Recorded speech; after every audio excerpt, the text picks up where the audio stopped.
தென்றலுக்கு தாய் வீடு பொதிகை அல்லவா, அது திசை மாறி போவதுதான் புதுமையல்லவா.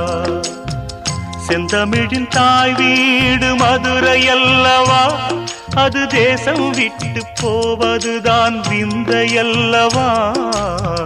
செந்தமிழின் தாய் வீடு மதுரை அல்லவா, அது தேசம் விட்டு போவதுதான் விந்தையல்லவா. இன்னும் சொல்லவா, சொன்னால் துன்பம் அல்லவா. நான் இன்னும் சொல்லவா, சொன்னால் துன்பம் அல்லவா. தென்றலுக்கு தாய் வீடு பொதிகை அல்லவா, அது திசை மாறி போவதுதான் புதுமை அல்லவா.